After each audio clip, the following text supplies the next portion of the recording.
প্রায় 4 বছর পর পাকিস্তানের হয়ে বল করলেন মোহাম্মদ আমির।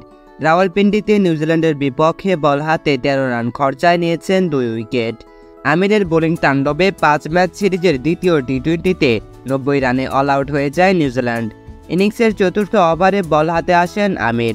1330 দিন পর পাকিস্তানের হয়ে বোলিং মার্কে ফিরলেও সেই 18 বছরের ধারালো আমিরকেই চোখে পড়েছে সবার। তাকে দেখে এক বিন্দুও মনে হয়নি 32 বছরের আমির বোলিং করছেন।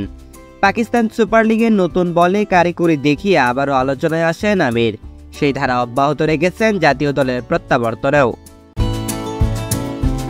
অভিমান থেকে আন্তর্জাতিক ক্রিকেটকে বিদায় বলেছিলেন আমির। এরপর কেটে গেছে 4টি বছর। দলের বাইরে থেকে বেশ সরব ছিলেন তিনি সমালোচনার জগতে। সবাই ধরেই নিয়েছিল তিনি আর ফিরবেন না। তবে সেই শক্ত দেয়ালকে ভেঙে তিনি গায়ে চাপালেন সবুজ রঙা জার্সি। এরপর প্রত্যাবর্তনে উইকেট নেবেন না তা কি আর হয়?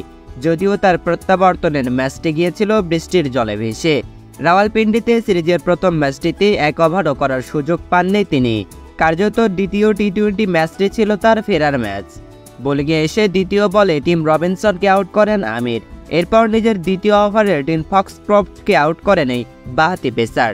নিজের প্রথম স্পেলে 2 ওভারে 8 রান দিয়ে 2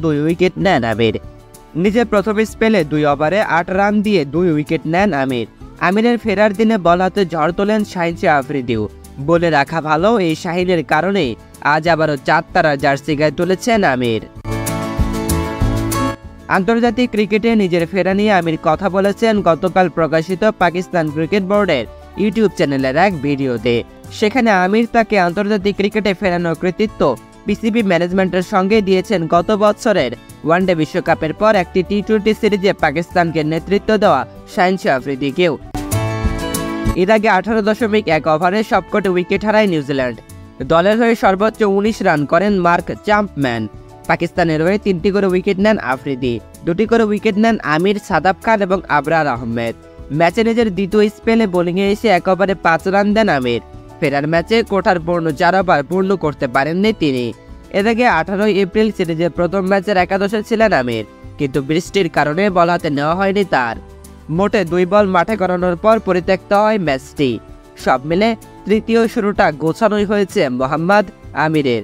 এখন স্রেফ দেখবার পালা এই যাত্রার সময়কাল কতটুকু স্থায়ী হয়।